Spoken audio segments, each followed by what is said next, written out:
Okay, let's say you have a bunch of vectors like this, and the question is, which ones are perpendicular, which ones are parallel, which ones have angle less than pi over 2 between them, angle more than pi over 2.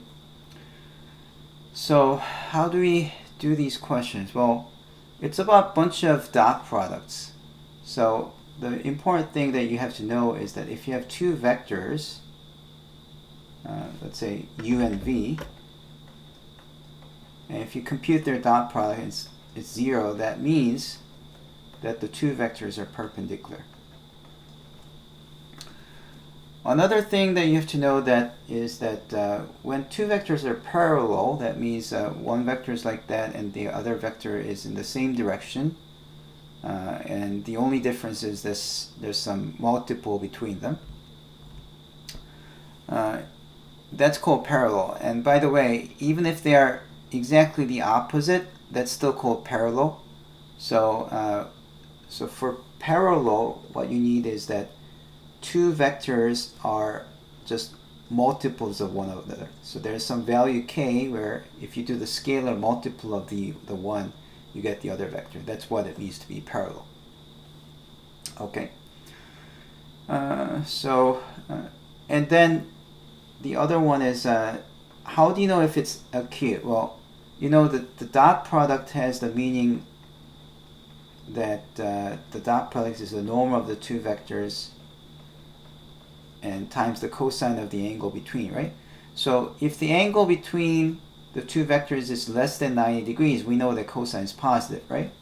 So that means if this is positive, that means u, v are acute, okay, less than 90 degrees apart. Okay, so this means their dot product is positive, and this is when their dot product is less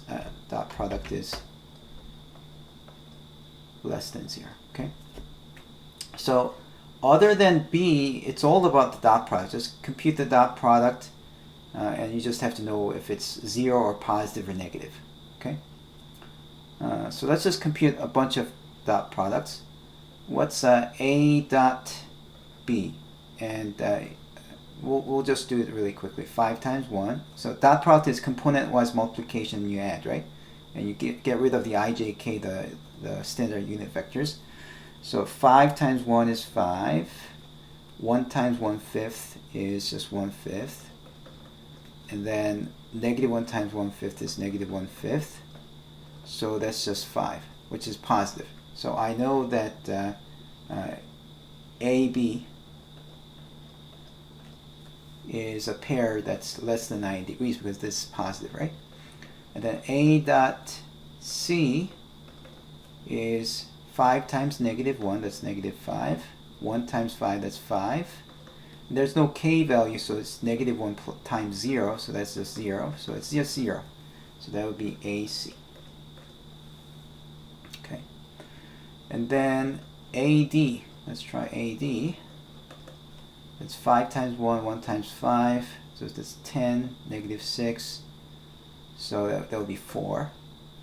I'm doing this really quickly because it's easy. Okay, so AG would be 5, 6, oh, that's 0. Okay, so that's AG would be here, and by the way, this is positive, so AD would be right here. Okay. Okay, so we did everything that started with A. Then now we have to do BC, BD, BG. Okay. BC dot product would be 1 times negative 1, 1/5 times 5. So that's negative 1 plus 1, so that's 0. Okay. So B and C is also perpendicular. Okay. And then BD would be 1, 1, 6 over 5. So that's 2 and 6 over 5, which is 12, 18 over 5. You don't really need to know it. It's just positive. That's all you have to know. So it's positive. So BD. So far we've never had anything that's negative, so it's none here. Okay, and then BG, 1/5, 6/5, so that's 7 plus 6, 13/6. Maybe it's wrong, but I do know it's positive, so BG belongs here. And then now move on to CD, and that's positive. I'm not even calculating. There's so many. CG, 5, -1, that's also positive. Wow, that's a lot. And then we have DG, that's it. DG. DG 1 plus 5 plus 36, so 42. That's positive, so DG. Okay, so all of these are less than pi/2, and I don't see anything that's negative, so this would be none. Okay. And then which ones are parallel? Well, we have to know which ones is multiple of the other. See, this says 0k, so this can't be multiple of anything else. So we just have to think about these 4 and think about what's multiple of the other. I don't think, see, I and I are same, so if these were multiples of either, then they have to be equal. That can't be. And then, yeah, upon inspection, see, if, so let me explain. If A is a multiple of D, if A is something times D, what should this number be? Well, this says 5i, this says I, so it must be 5 times D equals to A, right? But if you really put 5 times D, that would be 5, 25, 36, and that's not same as that. So that's how you figure out whether it's parallel or not. And actually there's a quicker way. See, it's plus plus minus, whereas these are all pluses, so there's no way this could be a multiple of anything else. So really, if there are parallel vectors, it should be one of these. Okay. And then even here, because all of these have I, so if one is the multiple of the other, they have to be B equals to 1 times G, because if you put something else, it will be different I. So there's nothing that's multiple of the other, so I know that this will be none. Okay, so it's a long question. You have to do one by one by one. Eventually you're going to get to the answer. Okay, so next question I want to do is this one. We want to find a distance D from a line passing through 4, 3, 3 and -4, -4, 5. And point P is 4, 1, 5. Okay, so how do we figure out this distance D? There are 2 ways. Let me show you a slightly longer way, and then I'm going to talk about the simpler way, right? So first, what you can do is, if you look at this picture, this right here is what we call the projection of this vector, right? So let's call this vector as U, and we're going to call this AB vector as V. Then this vector here, right here, that's what we call the projection vector of U onto the vector V. And the formula for that would be, if you look in the notes, it's U dot V times V divided by norm of V squared. Okay. Now, we need to find out what U is. U is from AP, right? U is AP. And always when you connect 2 points and get a vector, it's terminal minus initial. So it's 4 minus 4, which is 0. 1 minus 3, which is -2. Terminal minus initial, so it should be P minus A. 1 minus 3 is -2. 5 minus 3 is 2. So that's your vector U. Okay.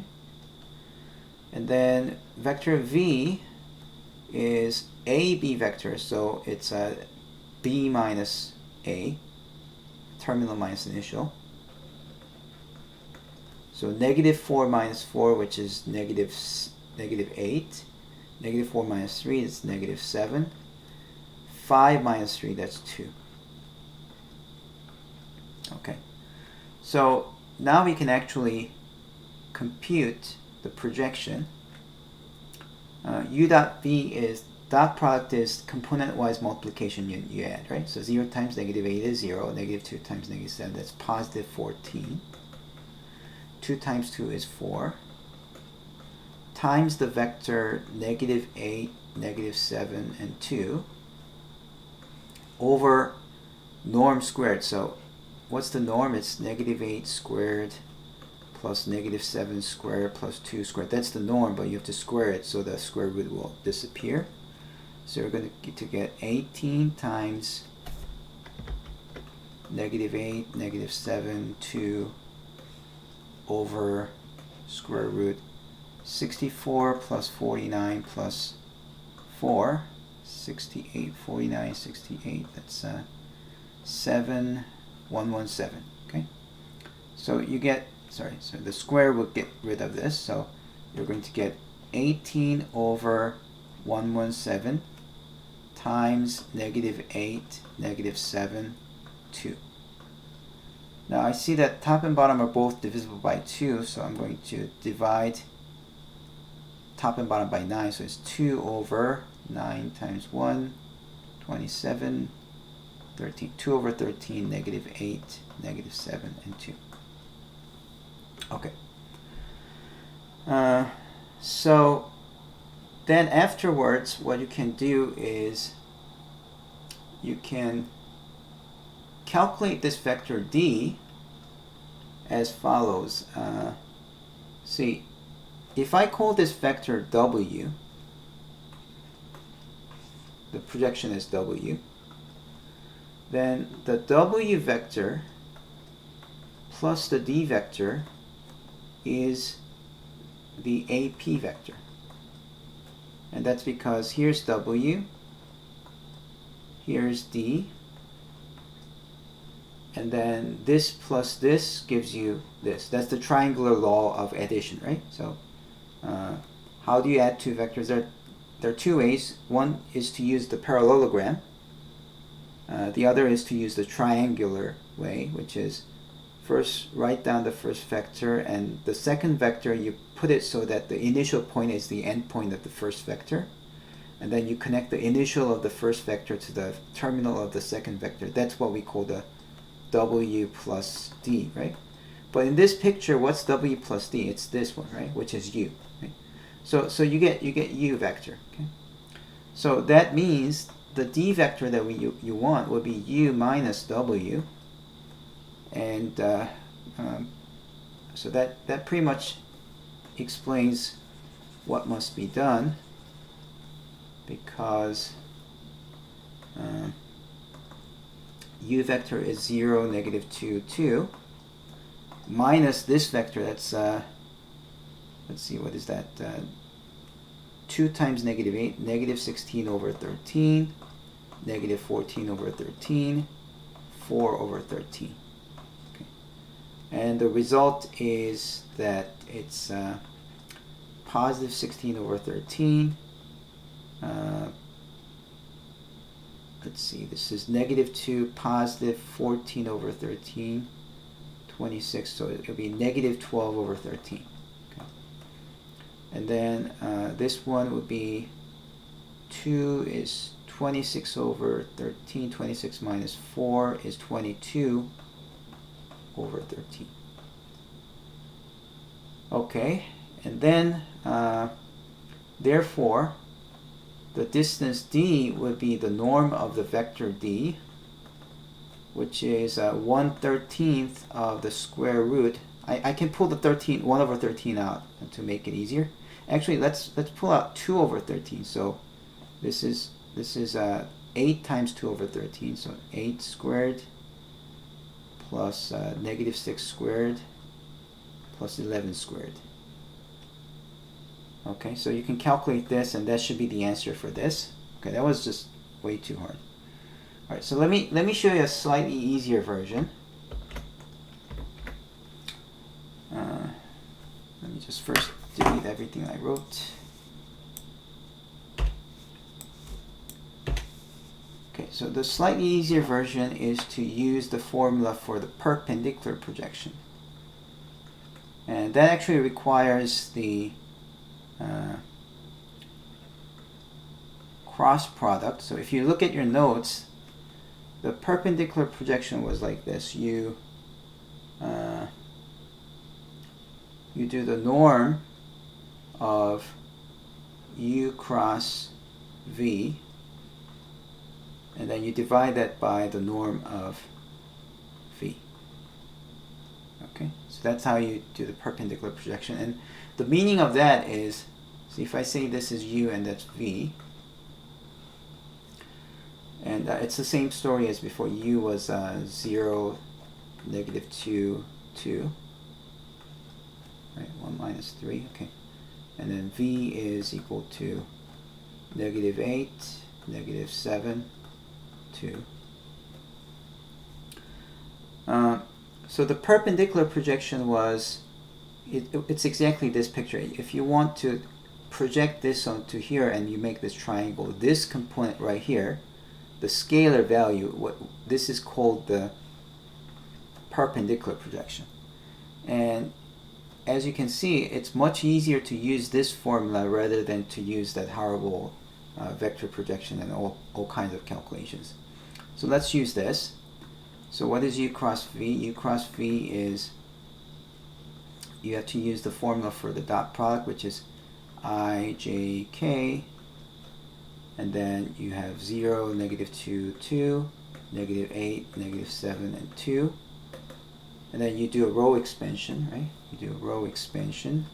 So I times, if I take this, the minor will be this one, -2, 2, -7, 2. The checkerboard of science says I need to put a minus in front of j. I and k would be plus, but this will be minus, right? So you have 0, 2, -8, 2. 0, 2, -8, and 2. Then the k will be plus, and the minor will be 0, -2, -8, -7. We do this, -2 times 2 is -4 plus 14, so that will be 10i. 0, positive 16, but that's a minus, so minus 16. That's again 16, but this time will be negative. Yeah, so that's 0 minus 16, so it's -16. Okay, and this is what? 2 times 5, -8, -8, right? So what's the norm of that? Norm of u cross v would therefore be twice of 5, -8, -8 norm. And then if you know the size of this vector, this just means you double it, so you can pull the 2 outside, and we just have to calculate that. And that's the square root of square, squared, so 25 plus 64 plus 64, 128, 153. So this is 2 times square root of 153. Okay. And then what's the norm of v? Norm of v is square, so it's 64 plus 49 plus 4. Oh, we just did it, right? 68, 117, square root of 117. Okay, so the answer to this is therefore 2 radical 153 divided by square root of 117. Okay, so that's a lot easier than the previous one. All right, so that was this question is only tough if you try to solve using dot products, but with the awesomeness of cross products, you can get the answer much quickly. Okay. All right, so the next one, find two vectors v1, v2. Okay, so i.e. the vector which is parallel to 0, 1, and the other is perpendicular to 0, 1. So let's see what that means. v1 parallel to this, as I said before, this means that one vector is some multiple of the other, right? So it's this times some k. So that means it's 0, k. That's what v1 is. And then v2 is perpendicular to that, which means v2 dotted with 0, 1 should be 0. Perpendicular means their dot product will be 0. Now, since I have no idea what this condition means, let's write down v2 as a comma b. So we're going to assume that v2 is a comma b. So what does that mean? If I do the dot product, it's a times 0 plus b times 1 equals to 0, which means b has to be 0. So we plug that back into this, and then we see that v2 must be a comma 0 because b is 0. So that's what we have for v2. Okay, so we have this condition coming from being parallel, this condition coming from being perpendicular, and now you say v1 plus v2 equals to 0k plus a0, and that would give us a comma k, right? But what is this supposed to equal? The sum of these two is equals to negative 1 comma 2. So negative 1 comma 2 should equal to this. That means a should be negative 1 and k should be 2. Done. Oh, but it's not done. Sorry, it's asking for v1 and v2. So we should really go back and see what that means for v1 and v2. So first, v1 is 0 comma k, but it's 0 comma 2. Okay, and v2 is a comma 0, and a is negative 1, so it must be negative 1 comma 0. Okay, so that's the answer.